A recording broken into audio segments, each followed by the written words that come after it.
Assalamualaikum warahmatullahi wabarakatuh. Salam sejahtera kepada teman-teman dan hormat saya kepada Ibu Nur Afni Safarina, SPSI, MPSI. Perkenalkan, nama saya Rahmatillah dengan NIM 2206245. Saya perwakilan dari kelompok 2 yang beranggota saya sendiri dan 2 orang teman saya yang bernama Mariana 2206251 dan Nadifatul Hawari 2206250. Tema dari presentasi kami adalah teori psikologi analitik Carl Gustav Jung. Struktur kepribadian. Kepribadian adalah yang mencangkup dengan perasaan, pikiran, dan tingkah laku, ketidaksadaran, dan sadar.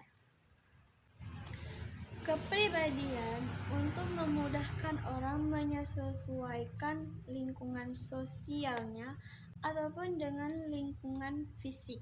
Struktur kepribadian terbagi jadi 6. Yang pertama, kesadaran dan ego. Kesadaran dan ego adalah jiwa sadar yang terdiri dari pikiran dan ingatan. Pikiran.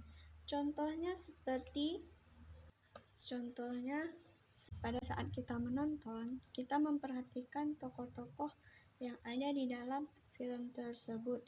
Semakin dalam kita menonton, semakin keluar emosi kita untuk tokoh tersebut. Ada kepribadian dan kompleks. Sekelompok ideal mungkin mengorganisir diri menjadi satu, disebut kompleks. Ketiga, tak sadar kolektif merupakan fondasi ras yang diwariskan dalam keseluruhan struktur kepribadian. Di atasnya dibangun ego, tak sadar pribadi, dan pengalaman individu. Keempat, arsetip adalah suatu bentuk pikiran universal yang mengandung unsur emosi yang besar. Arsetip terbagi lagi menjadi 4. Yang pertama, persona atau topeng. Yang kedua, anima animus, dan ketiga, bayangan, dan yang keempat, diri. Simbol beroperasi dalam 2 cara. Yang pertama, dalam bentuk retrospektif, dalam bimbingan insting simbol, misalkan simbolik dari perilaku seks. Dan yang kedua, dalam bentuk prospektif, dibimbing oleh tujuan akhir kemanusiaan. Misalkan belajar, mungkin disimbolkan dari harapan ataupun cita-cita. Dan yang terakhir adalah sikap dan fungsi. Sikap dan fungsi terbagi 2. Yang pertama, sikap introvensi dan ekstravensi. Dan yang kedua, tipologi. Sikap introvensi mengarahkan pribadi ke pengalaman subjektif, dan ekstravensi mengarahkan pribadi ke pengalaman objektif. Yang kedua, tipologi, untuk mendeskripsikan tipe-tipe perilaku manusia. Dan dilanjutkan oleh teman saya, Mariana, dengan NIM 2206251. Dinamika kepribadian. Dinamika kepribadian terbagi 2. Yang pertama, interaksi antar struktur yang kepribadian. Yang kedua, energi psikis. Interaksi antar struktur kepribadian ada 4. Yang pertama, prinsip oposisi adalah paling sering terjadi karena prinsip berisi berbagai kecenderungan konflik. Menurut Jung, tegangan adalah esensi hidup. Tanpa itu tidak ada energi dan tidak ada kepribadian. Yang kedua, prinsip komposisi yang dipakai untuk menjaga agar kepribadian tidak menjadi neolitik. Yang ketiga, prinsip penggabungan. Menurut Jung, kepribadian terus-menerus berusaha untuk menyatukan pertentangan-pertentangan yang ada, berusaha untuk mensintesikan pertentangan untuk mencapai kepribadian yang seimbang dan integrasi. Dinamika kepribadian yang kedua adalah energi psikis. Energi psikis terbagi 4. Yang pertama, fungsi energi.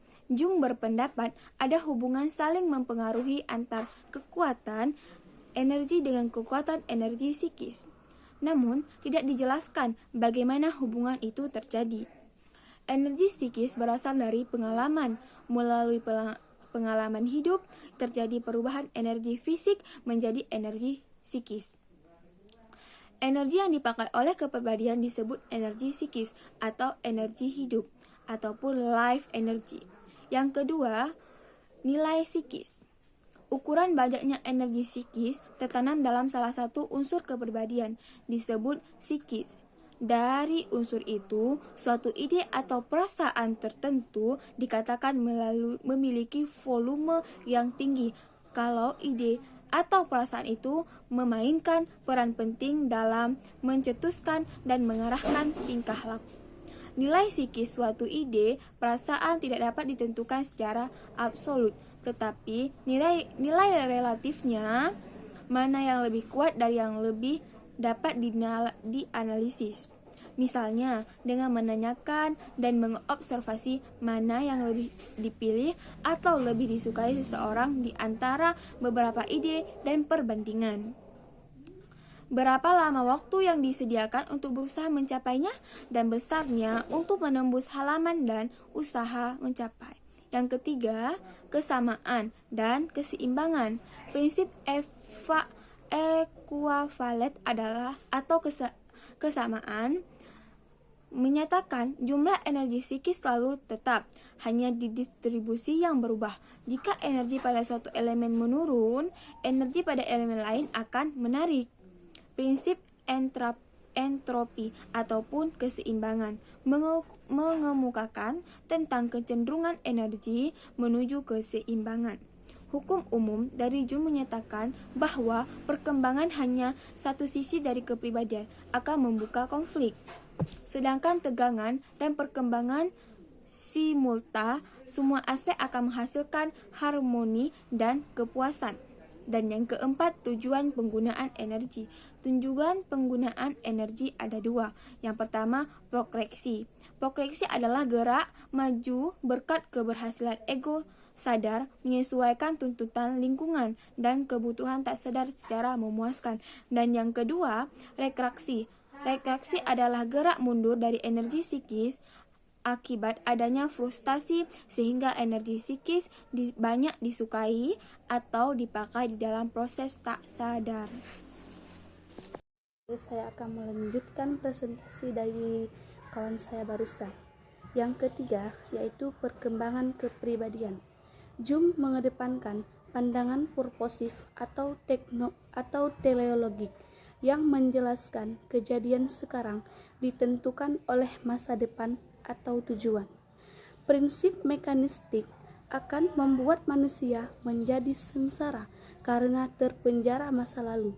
Sebaliknya, prinsip purposif membuat orang mempunyai perasaan penuh harapan dan sesuatu yang membuat orang berjuang dan bekerja. Tahap-tahap perkembangan. 1. Yaitu anak-anak. Masa kanak-kanak ditandai oleh perkembangan ego dan awal pemikiran logis. Yang kedua yaitu pemuda.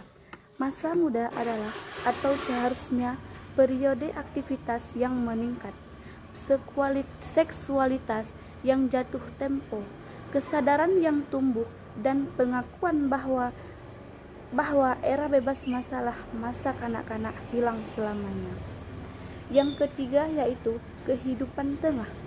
Jung percaya bahwa kehidupan tengah dimulai pada usia 15 atau 35 atau 40. Yang keempat yaitu usia tua. Usia tua mirip dengan usia kanak-kanak. Yang keempat yaitu aplikasi teori individual dalam praktek psikologi. A. Tes asosiasi. Si kata tujuan tes asosiasi Jung adalah untuk Yang ketiga yaitu edukasi atau pendidikan.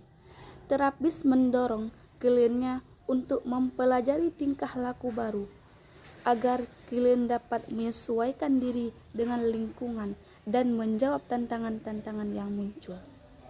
Yang keempat yaitu transformasi atau perubahan.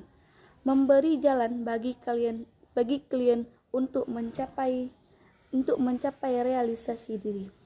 C. Analisis mimpi. Tujuan interpretasi mimpi dari Jung adalah mengungkapkan elemen-elemen yang ada di tak sadar pribadi dan tak sadar kolektif, mengintegrasikan ke dalam kesadaran untuk mempermudah proses realisasi diri. Ada 3 metode analisis mimpi dari Jung, yaitu yang pertama, aplikasi. Dalam aplikasi asosiasi,